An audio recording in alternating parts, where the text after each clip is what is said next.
Occupational therapy basically एक ऐसी therapy है जो भी किसी भी इंसान को जो कि किसी भी उम्र का हो, उसको अपने रोज़मर्रा के काम में हेल्प करना। प्ले में, सोशल इंटरैक्शन में प्रॉब्लम होती है, तो उन बच्चों को हम डील अलग तरीके से करते हैं। ऑक्यूपेशनल थेरेपिस्ट के पास किसी भी क्लाइंट को जब लेकर आया जाता है, तो हम उसकी असेसमेंट करते हैं, हम उसके उस एरिया को फाइंड आउट करते हैं, जो उसकी रूट कॉज़ होती है, उसको फाइंड आउट करते हैं कि प्रॉब्लम कहाँ पर दरपेश आ रही है।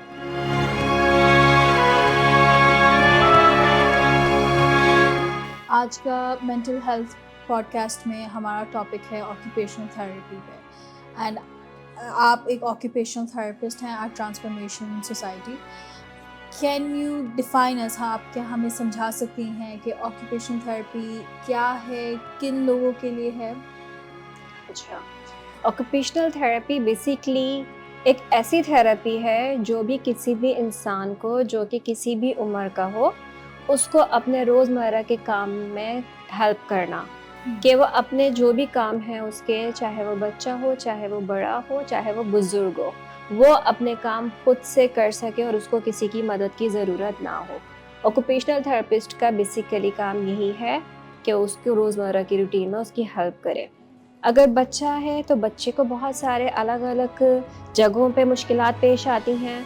हमारे पास बहुत सारे बच्चे ऐसे होते हैं कि जिनको चलने-फिरने में, खेलने में या स्कूल गोइंग अगर बच्चा है, तो उसको स्कूल जाने में या स्कूल में राइटिंग, रीडिंग, स्कूल रिलेटेड जितनी चीज़ें होती हैं उसमें या प्ले में, सोशल इंटरैक्शन में प्रॉब्लम होती है, तो उन बच्चों को हम डील अलग तरीके से करते हैं, उनको अलग-अलग स्ट्रैटेजीज़ यूज़ करते हुए उनको उस जगह हेल्प करते हैं।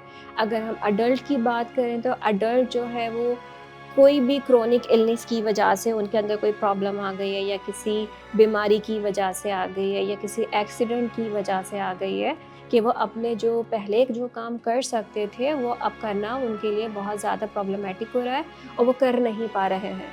तो उनको हेल्प करना, उनको वो चीज़ दोबारा से सिखाना ऑक्यूपेशनल थेरेपिस्ट का काम है। इसके अलावा बहुत सारी ज़हनी बीमारियाँ होती हैं जिसके अंदर इंसान जो है अपनी डेली लाइफ को छोड़ देता है, वो बहुत ज़्यादा अपनी डेली रूटीन से, स्ट्रक्चर्ड रूटीन से बेसिकली जो है वो हट जाता है, तो उसके अंदर भी ऑक्यूपेशनल थेरेपिस्ट उसकी हेल्प करता है। Okay, so basically adaptive functioning में उसके घर में वो इंडिपेंडेंट बच्चा एक हो जाए, एक ग्रोन बिल अप एक इंडिपेंडेंस में आ जाए। Is that it? Exactly. Okay, so यहाँ पे जो ऑडियंस है हमारे पास, जैसे कि टारगेट ऑडियंस ऑक्यूपेशन थेरेपी के लिए, वो कोई न्यूरोलॉजिकल डिसऑर्डर्स की वजह से हो सकता है और स्पेसिफिक डिसऑर्डर्स जिसमें आपने सबसे ज़्यादा काम किया हुआ है। Can you give us some examples? अच्छा, हमारे पास बहुत सारे हर कैटेगरी के पेशेंट्स आते हैं जिसके अंदर न्यूरो डेवलपमेंटल डिसऑर्डर्स की आप बात कर रहे हैं। न्यूरो डेवलपमेंटल डिसऑर्डर में भी बहुत सारी हमारे पास कैटेगरीज़ आ जाती हैं और डिसऑर्डर्स आ जाते हैं जिसके अंदर सीपी चाइल्ड हो गए हैं, ऑटिस्टिक चाइल्ड हो गए हैं और एडीएचडी हो गए हैं, लर्निंग डिसेबिलिटीज़ के साथ हमारे पास आते हैं। इसके अलावा जो है उनको किसी भी और मोटर कोऑर्डिनेशन में प्रॉब्लम आ जाना, ये सारे के सारे न्यूरो डेवलपमेंटल डिसऑर्डर में आते हैं, तो उनको भी हम कैटर करते हैं। ओके, सो आपकी इसमें like how do you do this? आपकी कोई टेक्निक्स हैं इसमें? टेक्निक्स हैं जो आप यूज़ करती हैं? Before techniques, let's move, may be let's discuss about कि आप कैसे पता चलता है इस बच्चे को इंडिपेंडेंस की ज़रूरत है?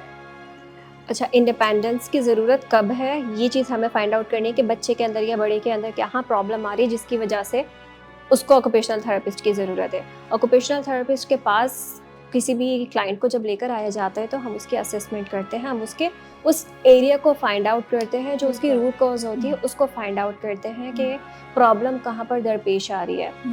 ज़रूरी नहीं है कि अगर एक बच्चा या बड़ा दिखने में हमें उसकी अ, सामने डिज़ीज़ आ रही है तो ही हम उसको ऑक्यूपेशनल थेरेपिस्ट के पास लेके जाएँ, ऐसा नहीं है। बहुत सारे बच्चे ऐसे होते हैं जिनको कहा जाता है कि इनको तो पढ़ने लिखने का शौक ही नहीं है। लेकिन बेसिकली वो पढ़ना बच्चे चाहते हैं लेकिन उनसे पढ़ाई हो नहीं पाती है, उसके भी बहुत सारे रीज़न्स होते हैं कि उनको वो चीज़ पढ़ने में प्रॉब्लम है या फिर उनको वो चीज़ पढ़ने के बाद याद करने में प्रॉब्लम है, या अगर वो पढ़ भी रहे हैं, वो याद भी कर रहे हैं, लेकिन वो उसको जब टेस्ट होता है तो उनका पेपर ब्लैंक होता है। बच्चा पढ़ रहा है, याद भी कर रहा है, क्योंकि उसकी मदर कहती है हमने तो वर्बली ऑरली इसको बहुत अच्छा याद करवाया था, ऑरली तैयारी करवाई थी, बहुत अच्छी थी, लेकिन जब टेस्ट में रिजल्ट जो आया है वो उसके मार्क्स बहुत कम आए। इसका रीज़न क्या है? इसका रीज़न यही है कि बच्चा जो है उसको नहीं पता हाउ टू एग्जीक्यूट, लिखना कैसे है, वो वाली चीज़ में भी बच्चे को प्रॉब्लम अक्सर आ रही होती है।